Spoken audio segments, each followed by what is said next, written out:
Hello, Laverne here, and thank you for joining me. In this video, I'm going to be discussing the Didache. It's also known as the Writing of the 12 Apostles. It is a book that was written after the birth of the church.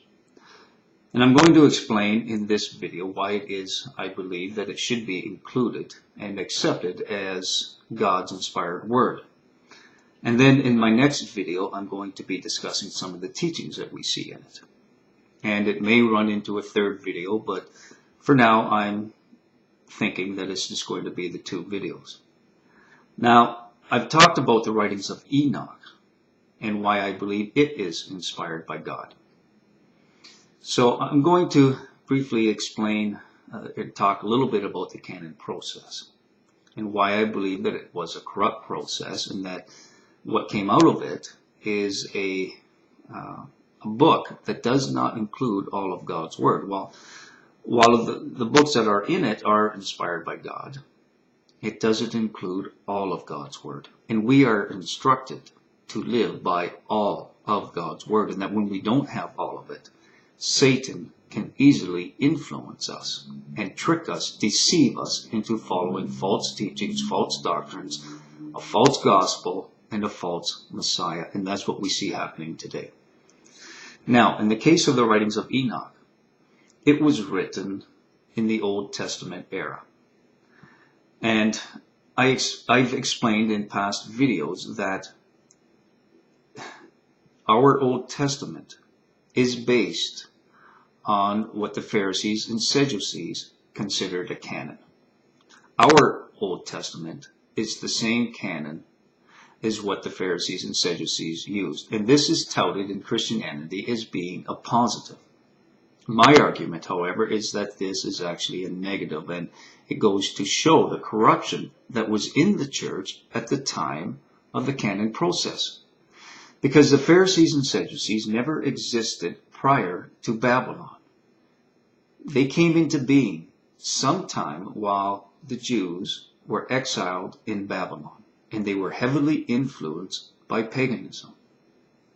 So then when they returned to Israel, they returned to Jerusalem, to Mount Zion. The religious leaders had already been infected by paganism. They were completely different from the Levites and the priests who oversaw and were the religious leaders prior to Babylon. So the fact that we have the same canon as these corrupt religious leaders known as the Pharisees and Sadducees goes to show that we are every bit as infected by pagan influence as what they were. They rejected Christ. And the reason that they were unable to recognize Christ for who he was is because they did not have all of God's word. Or at least in part of the reason is because they did not have all of God's word.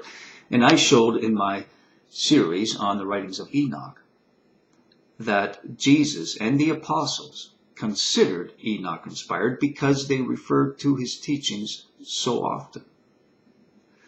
Now, the same kind of thing is true when it comes to the books that were picked for the New Testament. There was pagan influence.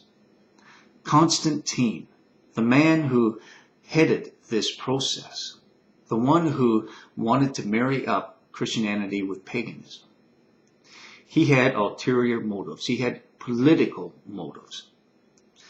And he wanted to create a region of rest, a region of peace. And the only way he could do this is if there was peace among Christianity and paganism.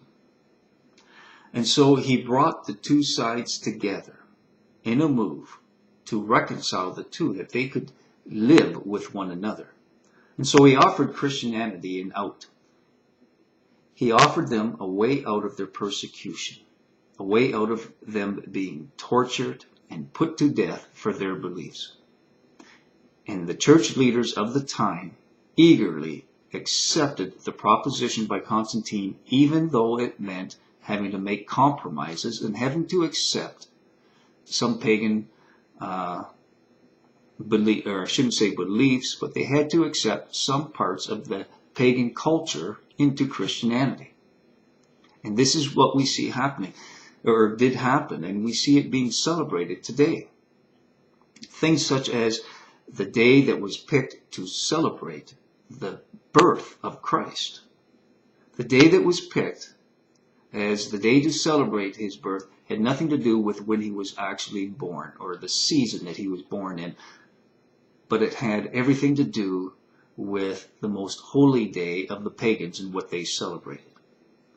So by taking one of our most holy days and placing it on the same day as what the pagans considered the most holy day, it kind of brought the two together. But what it did is it brought paganism into Christianity. And the same thing was done when the Sabbath was changed from the seventh day of the week to the first day of the week.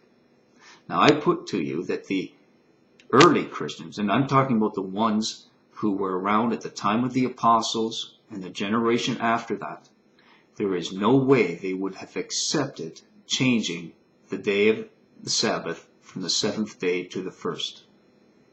This is how we know that the process was corrupt. Now, in regards to the Didache, what we see when we read the Didache is that there are many things in it that conflict with the culture and the beliefs of the pagans of that day.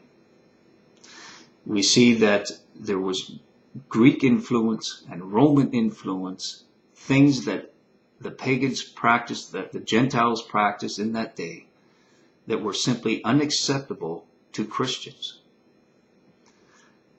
But by excluding some of the books that Christians had accepted and that the books that were in the church at that time, by excluding those books, it was much easier for the pagans to come in and influence Christianity in the church.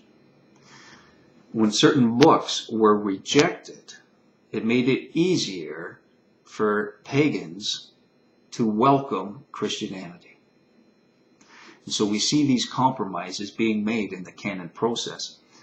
And I'm going to talk specifically about some of the things that are in the Didache that offended the pagans, that offended the Gentiles, and that this is why the Didache was rejected. It is because it was seen as being offensive and something that they could not accept. So by eliminating the Didache from the canon process, it simply made this marrying up of Christianity and paganism easier. Unfortunately, it's also what has led to false teachings, false doctrines, a false Messiah being taught, a false gospel, and it is why there is so much corruption in the church today. But it all began at the time of Constantine and the canon process. So in my next video, I'm going to explain some of the things that were in the Didache that were seen as being offensive. And it is these offenses that prevented it from being included in the canon. And Christians need to be aware of this. Because what it does is it shines light onto false teachings. And it shines light on to the true teachings of how we are supposed to live. For that is what the Didache is. It actually is an instruction booklet for Christians on how we are supposed to live and how the church is supposed to operate. And it is nothing like how the church is operating today. All right, I'm going to include a couple of links. I really hope you will take the time to read one or two translations of the Didache. It will only take you somewhere around 20 minutes to perhaps a half hour to read. It's not that long of a book. But what it does is it teaches us the two ways, that there are two ways. One leads to life and the other leads to eternal destruction. All right, as always, I look forward to comments and messages. Till next time, peace and blessings.